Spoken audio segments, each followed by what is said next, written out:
back, everyone, to Treasuring with the Godfather. Unlike the previous videos for the last week, this is not a shout out. We're actually going to do a hunt today. And yes, I do have some rolls, but you know what? I don't know what to hunt today. So I'm going to go to our magic wheel and figure out what we're going to hunt. So let's swap over to the magic wheel and figure out how many rolls of pennies, nickels, dimes, or quarters we're going to search today. So hang on real quick. As you can see by our magic wheel, I've got loaded all the different types of searches we can do today, and I have it broken out into different various groups. So let's figure out what we're going to search today.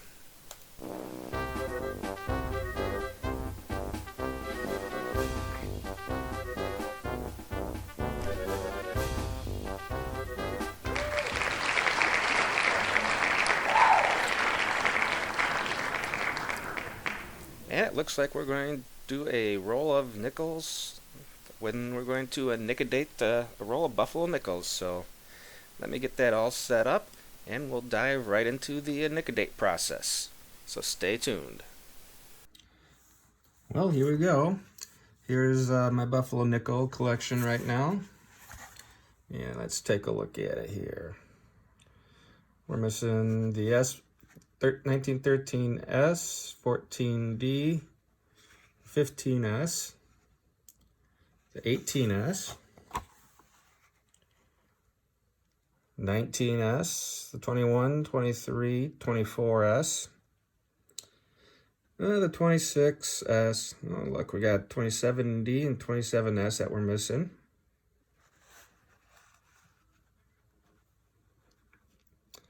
Missing the 29S, 30S, 31S, 36S, 37S, and the three-legged one. So, let's get into our hunt. So, taking a look at that, we are looking for mint-marked buffalo nickels, and we have a roll of them here. Let me do the pre-sort here to see if we have any mint marks, and I'll bring you in with the results, so stay tuned. Welcome back, everyone. I've got everything pre-sorted here. Did find this nickadated 1913 type 1, but it is a Denver mint. Let's see if I can get the camera to focus. You can just barely see the outline there of the Denver. But, you know, I can see Nickaday in the backside to see what mint mark it is. But why'd you have to do the front? That always gets me on those. We have a stack of our no dates out of Philadelphia that I can get rid of, because I got my everything out of Philadelphia in my book.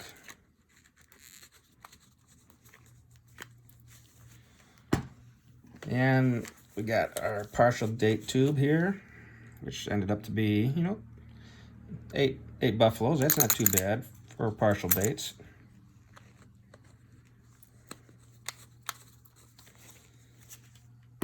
And then the ones that are already pre-nickadated that I don't need, we can put in here. So what does that leave us to search? Well, we have 7 Denver right now, 1 San Francisco, and we have 7 that we don't know right now. So what we'll do is we'll start off with the ones that we don't know if it's got a mint mark or not. Grab our little nickadate here.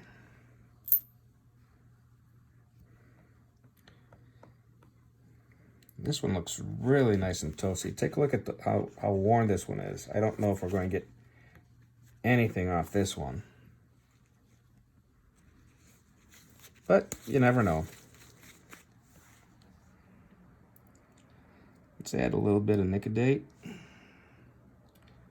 to the mint mark area.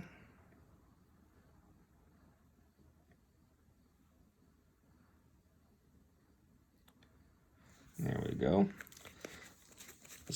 Let's let that work for a little bit and see what we can find out. So stay tuned.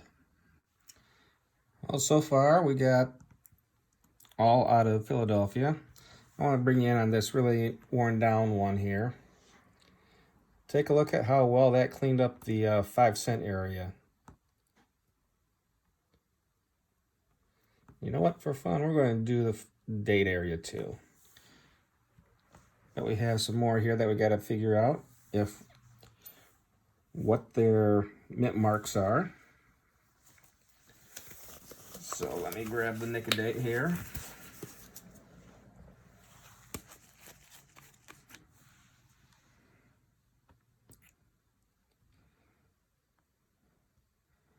You can tell on some of these that have been nickedated that they didn't rinse off, because you'll get old spots there where someone tried to nickedate and never rinsed it off to stop the process, so it just kept eating away.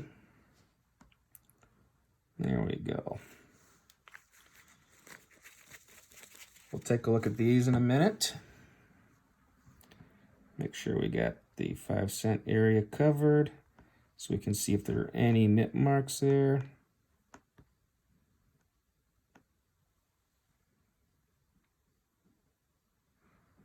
And actually it looks like I can almost see a date there.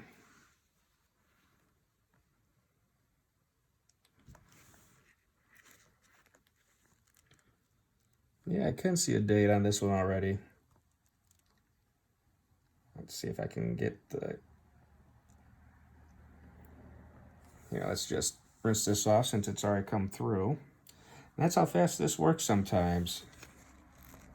This was that really worn down one. There you go. You can actually see it's a 1920. And since we're here, let's just take a look, see what we got.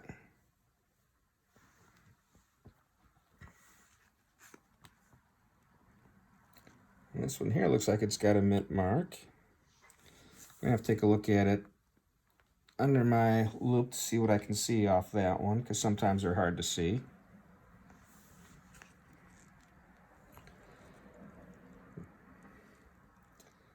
And there we go. That's a Philadelphia. And our last one.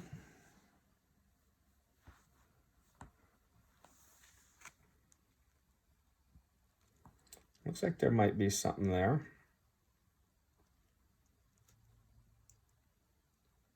Let me take a look under the loop and I'll bring you in with the results.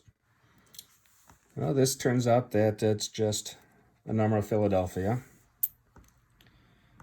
So I know we don't need any of those, but this one did have an S there. Can just barely make it out there. So we got our 2 San Franciscos here. And we'll add 2 Denvers.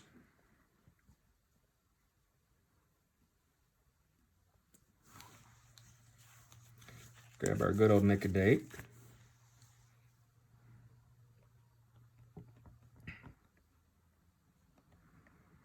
There we go.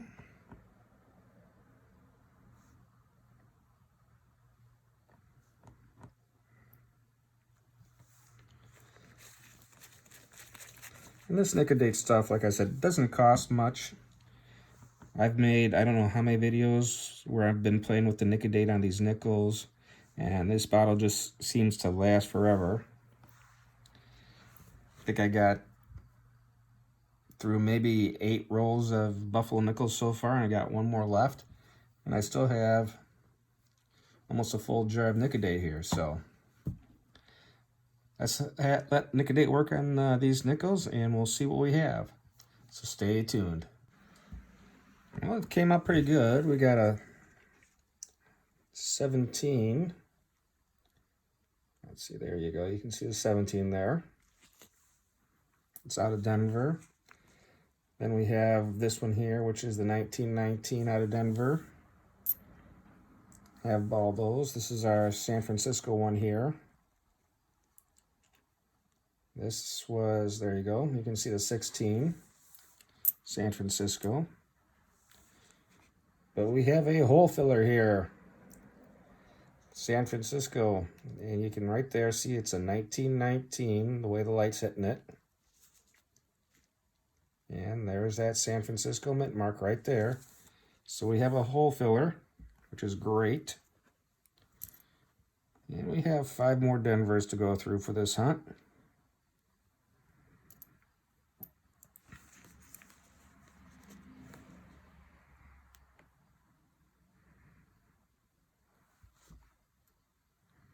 There we go.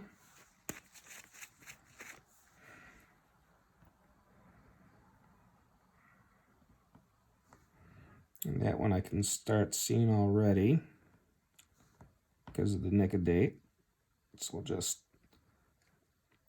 add a little more to make the date come out a little better here for us.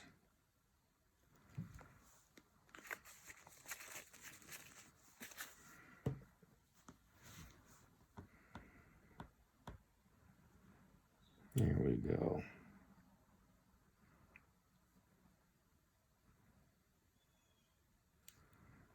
It was just fun to play with acid and nickels to see what happens.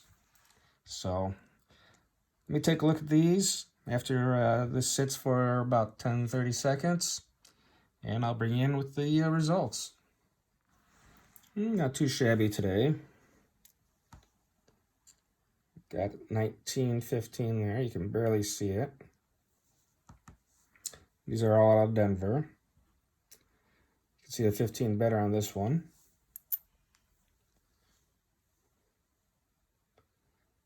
There you go. This is a 1916. Another 1916. And our final one is a 1918, all out of Denver. And I don't think I need any of those, so what we'll do is we'll just double check here real quick. Nope, I only need the 14 out of Denver, out of the teen years, and then the 27. So, it's not too bad, going through a row of buffaloes and actually nicotinating them and finding one that you need. So, and let me give you a little advice here. Just make sure you put what you're keeping away so you don't trade them off. And that's coming from experience. But, I traded off some buffaloes because I thought they were extras without even double checking my book. But hey, it was my fault for putting them in the wrong spot and allowing them to be traded. But hey, you live and learn. So until our next hunt, just want you to make sure you're subscribed, comment on this so you can get entered into one of our contests. And make sure you share it with your friends. Until our next video, keep hunting and stay safe.